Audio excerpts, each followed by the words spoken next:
back here. Okay? I wish I was taller. Nope, it's not going to happen. Think about the orientation here. Look at this cut. When you look at that cut, what is this dark part coming through the cut? Right there.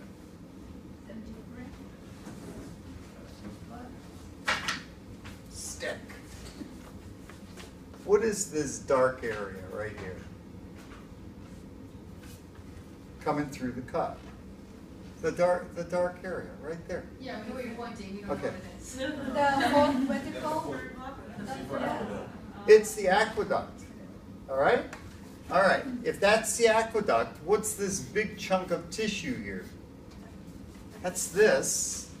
And the little piece back here is this. Does that make sense? Are you following how that works? Okay. And a magnifying glass. Well, yeah, it's blown up, but this little inset is just to give you some orientation. Because we're going to work through about 4 areas through here, work down, and I'm going to point out on each one of them what you should specifically know this week. Okay? So that you are clear, I hope. All right. Now, let's stay with the idea of the fact that you're in the midbrain. You're kind of just below the midbrain, and you're right in that juncture of midbrain headed down towards the brainstem. You have this. Oh my goodness. Table 14.1, page 616. General sensory efferents. Somatic visceral efferents. Afferents. Oh. Oculomotor, trochlear, abducens, hypoglossal nuclei. Yeah. Motor trigeminal, facial, ambiguous, spinal accessory, nuclei. Edinger-Westphal, the salivatory, or the salivary nuclei.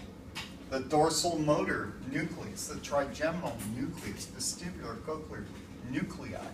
The nuclear solitarius, the colliculi, superior olive. This is the beginning of your having to know a bunch of nuclei. Believe it or not, a bunch of these nuclei we looked at last week.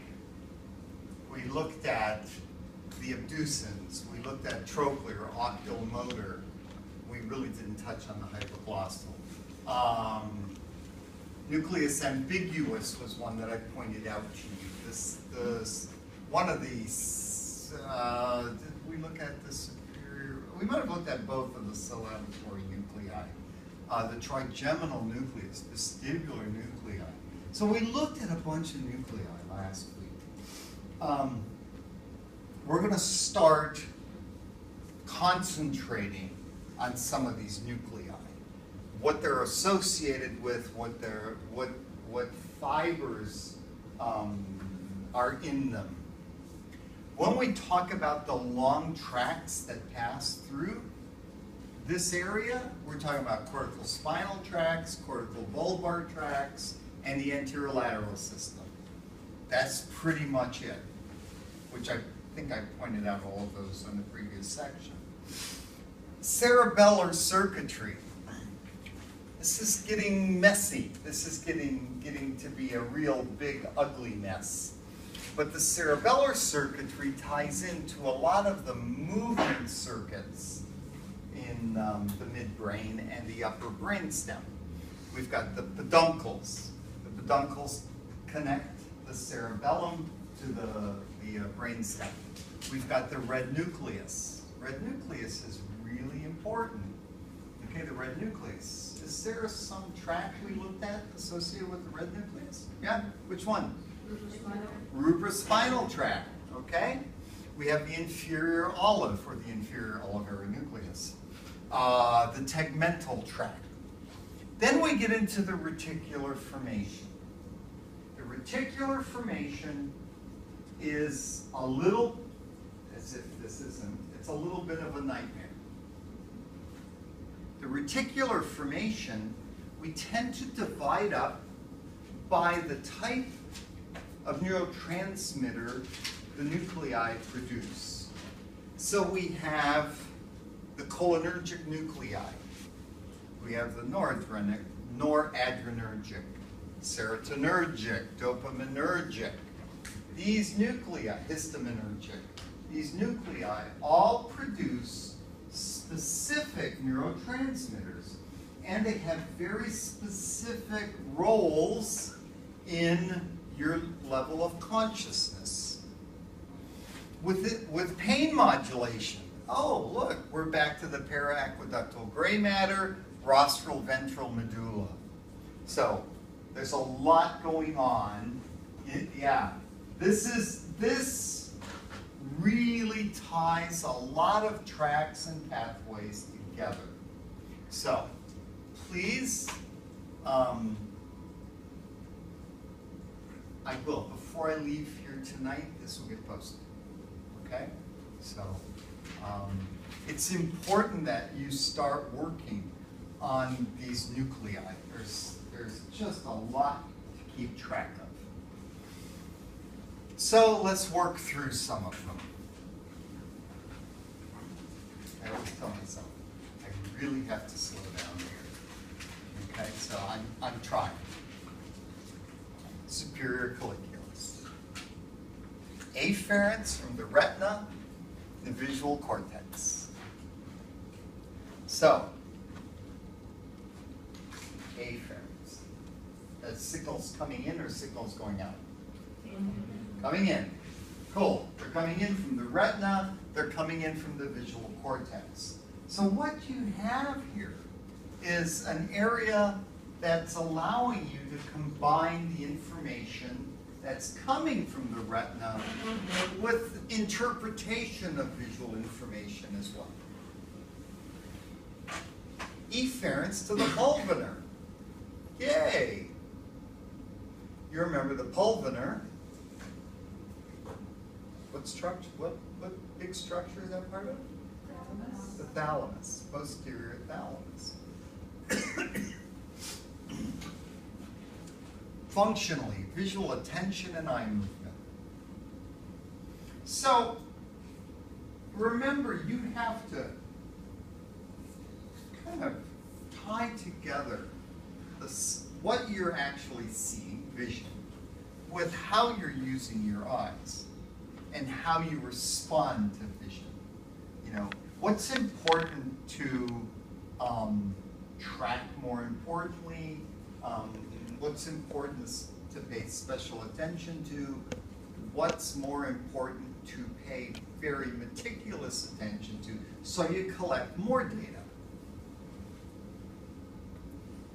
The inferior colliculus, and we touched on this the other day.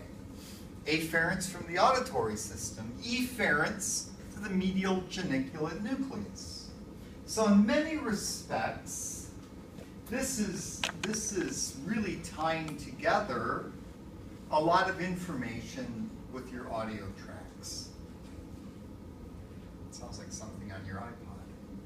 But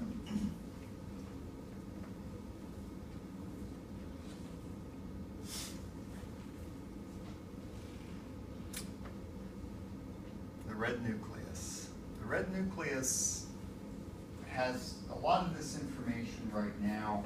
To you is going to sound foreign because a lot of the structures here have to do with the cerebellum.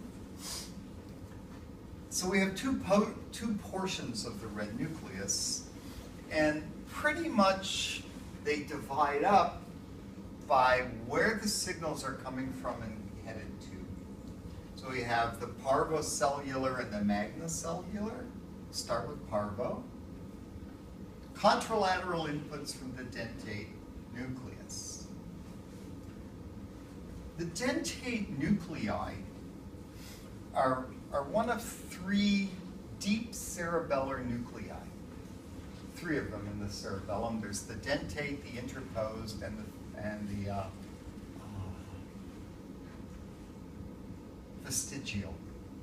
I lost it for a second. Second time I've done that today.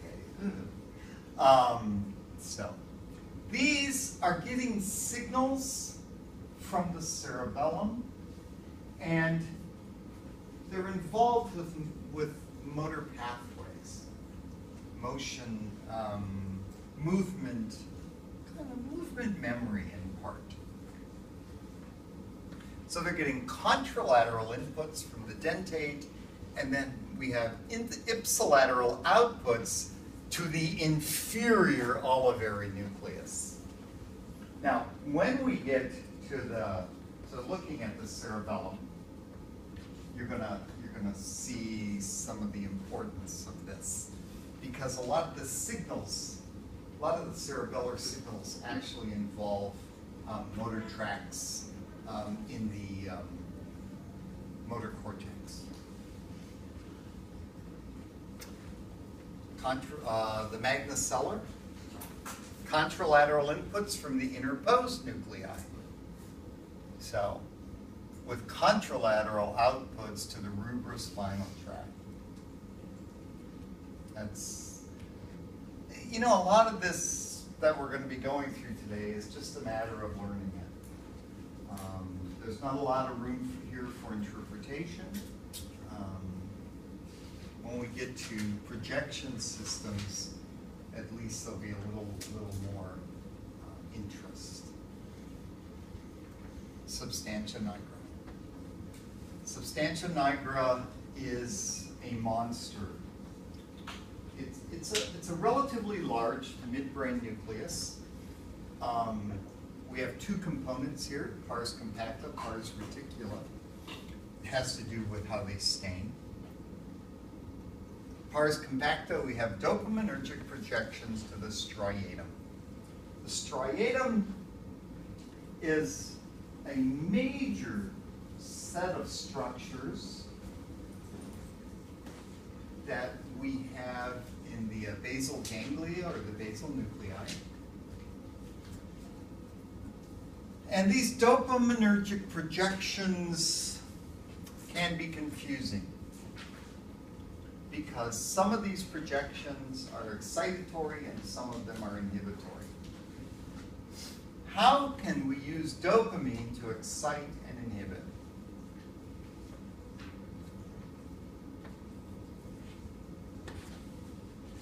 It's the same neurotransmitter, no difference. So how would you do it? Different receptors? Different receptors, exactly. Excitation and inhibition pretty much has less to do with the neurotransmitter involved, but the function of the actual receptor. So I don't know if you remember, but excitatory pathways have receptors that lead to depolarization events. Inhibitory pathways have receptors that lead to hyperpolarization events. So as long as you keep those things and go back to, okay,